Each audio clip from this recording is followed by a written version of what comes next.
नमः शिवाय। 11वें दिन की शिव पुराण की कथा। इसमें मोक्षदायक पुण्य क्षेत्र कौन कौन से हैं और काल विशेष में विभिन्न नदियों के जल में स्नान के उत्तम फल का निर्देश तथा तीर्थों में पाप से बचे रहने की चेतावनी। सूत जी महाराज ने पृथ्वी का विस्तार 50 करोड़ योजन बताते हुए भगवान शिव की आज्ञा से भूतल पर विभिन्न स्थानों में वहां के निवासियों को कृपा पूर्वक मोक्ष देने के शिव क्षेत्र का निर्माण किया है। इस क्षेत्र में अलग अलग देवताओं ने, ऋषियों ने अपना स्थान बनाकर अनुग्रहित किया है। जहां जहां ऋषि मुनि और देवता निवास करते हैं वहां तीर्थत्व प्रकट हो गया है और बहुत से तीर्थ क्षेत्र ऐसे हैं जो मनुष्य के लिए उत्तम पद की प्राप्ति करते हैं। वहाँ पर स्नान, दान और जप करने से मनुष्यों के कई गुना पुण्य प्रकट हो जाते हैं और वहाँ पर जाकर के यदि आचार विचार उत्तम नहीं होते, किसी प्रकार के भी दोष हो जाते हैं तो वह बड़ा भारी दोष का भी परिणाम भोगता है। पुण्य क्षेत्र में जाकर के यदि मनुष्य वहाँ पुण्य का कार्य करता है तो अनंत गुना फल प्राप्त होता है और वहाँ जाकर के यदि वह पाप कर्म करता है तो पाप कर्म की भी उसी प्रकार से वृद्धि हो जाती है।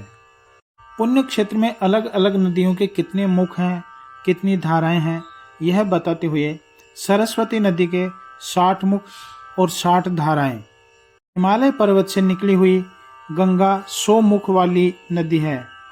उसके तट पर काशी, प्रयाग आदि अनेक पुण्य क्षेत्र हैं। वहाँ मकर राशि के सूर्य होने पर गंगा की तटभूमि पहले से भी अधिक प्रशस्त एवं पुण्यदायक हो जाती है।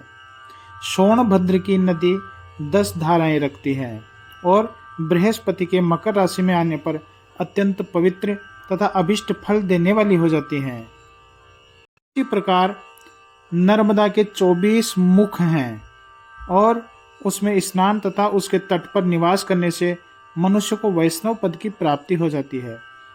तमसा के 12 तथा रेवा के 10 मुख हैं। गोदावरी के 21 मुख बताए गए हैं। कृष्णवेणी नदी का जल बड़ा पवित्र है। वह नदी समस्त पापों का नाश करने वाली है। उसके 18 मुख बताए गए हैं और वह विष्णु लोक को प्रदान करने वाली है। तुंगभद्रा नदी के 10 मुख हैं। अतः हे महाभाग, सरस्वती नदी, पंपा सरोवर, कन्याकुमारी, अंतरीप तथा शुभकारक श्वेत नदी, ये सभी पुण्य क्षेत्र हैं और इनके तट पर निवास करने से इंद्रलोक की प्राप्ति होती है। कावेरी के 27 मुख बताए गए हैं। वो अभिष्ट वस्तुओं को फल देने वाली है। नैमिषारण्य तथा बद्रिकाश्रम में सूर्य और बृहस्पति के मेष राशि में आने पर यदि स्नान करे तो उस समय वहां किए हुए स्नान, पूजन आदि को ब्रह्मलोक की प्राप्ति कराने वाला जानना चाहिए। सिंह और कर्क राशि में सूर्य की संक्रांति होने पर सिंधु नदी में किया हुआ स्नान तथा केदार तीर्थ में जल का पान एवं स्नान ज्ञानदायक माना गया है। जब बृहस्पति सिंह राशि में स्थित हो उस समय सिंह की संक्रांति से युक्त भाद्रपद मास में यदि गोदावरी के जल में स्नान किया जाए तो वह शिवलोक की प्राप्ति कराता है। जब सूर्य और बृहस्पति कन्या राशि में हो तब यमुना और सोनभद्र में स्नान करना चाहिए। जब सूर्य और बृहस्पति तुला राशि में हो तो उस समय कावेरी में स्नान उत्तम रहता है। जब सूर्य और बृहस्पति वृश्चिक राशि पर आ जाएं, तब मार्गशीर्ष के महीने में नर्मदा में स्नान करने से विष्णु लोक की प्राप्ति होती है और बृहस्पति के धन राशि में स्थित होने पर सुवर्णमुखी नदी में किया हुआ स्नान शिवलोक प्रदान कराने वाला होता है। जब सूर्य और बृहस्पति मकर राशि में हो उस समय माघ मास में गंगा जी के जल में स्नान करना चाहिए।